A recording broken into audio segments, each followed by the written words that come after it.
Hello everyone, I'm Nadia Munla. I am an embodiment and intimacy coach. And today I want to talk to you about why couples therapy may not be doing it for you and how actually coaching might be a better container. And I'm sharing this because I actually get a lot of clients who come to me who have been in couples therapy for quite a while or are currently doing couples therapy at the same time, but also want to do coaching. And often what I explain to them is I sort of bring it back to some of the basics of what I believe in. And this is sort of a compilation of all the work that I have been a student of, either directly or indirectly through books and teachings.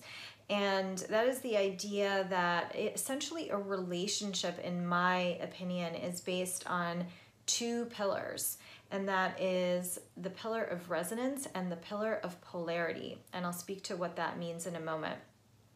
So, and the reason why this is important is that I believe most therapy models tend to primarily focus on the pillar of resonance, which again is fundamental, and I would say probably 50% of the work.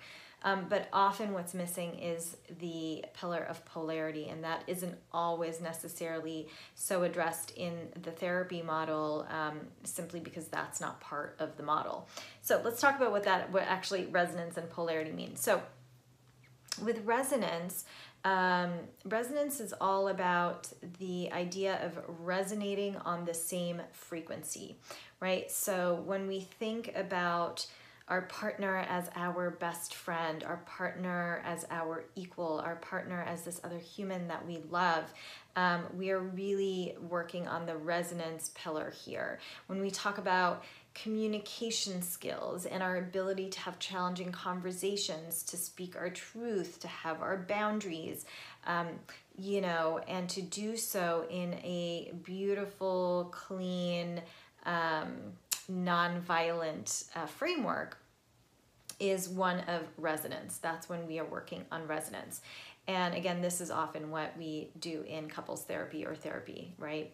And this is sort of a compilation, like I said, of there's different teachers and different therapists and coaches speak about this. I really see it across the board.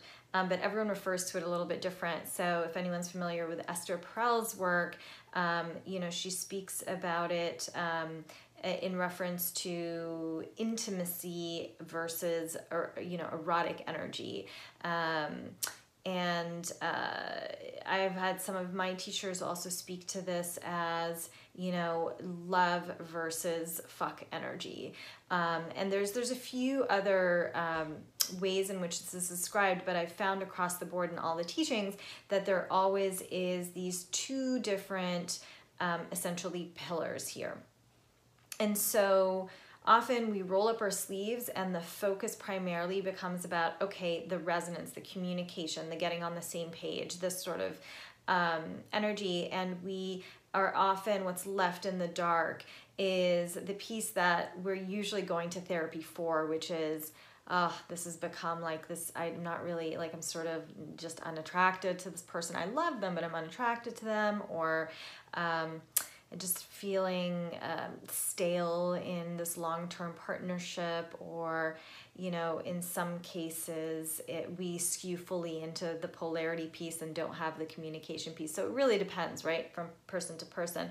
But with the polarity piece, what we're actually trying to achieve is the exact opposite of with resonance, which is that we're trying to, when you think about polarity, it's like two magnets, positive, negative, right? And the idea is that that's how we create attraction, is through embodying these opposite poles.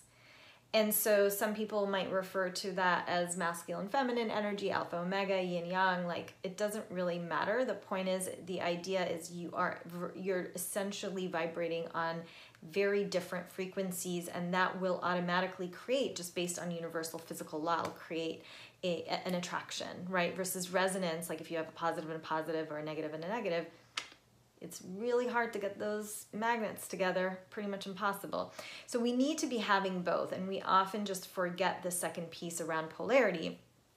And, you know, like Esther Perel refers to this as the idea of, okay, well, intimacy requires closeness, eroticism requires distance and mystery, right? And you'll see again in so many different teachings the same concept. So people will either like fully throw themselves into sort of like tantra and polarity work, or they'll go to couples therapy because that's just like the thing that's prescribed to us in society.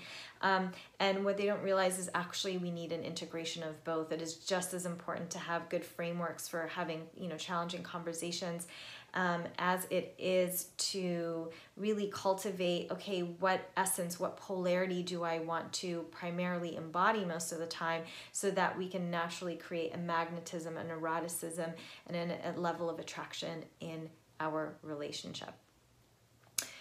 And this is where the coaching that I do, probably the coaching that a lot of other people do, but why coaching can be a much better container for you is because we get to play with both. We're not just doing one or the other. We are working both on the very verbal piece of things and the nonverbal piece of things. We're working with, you know, just the pragmatic and the day-to-day, and we're working with the energetics. So to me, that is, if you are a nuanced, whole, complicated person, you are going to be in a relationship that requires tending to both of these pieces. Let me know how this landed for you. If you have any questions, let me know in the comments. And I'm here for you.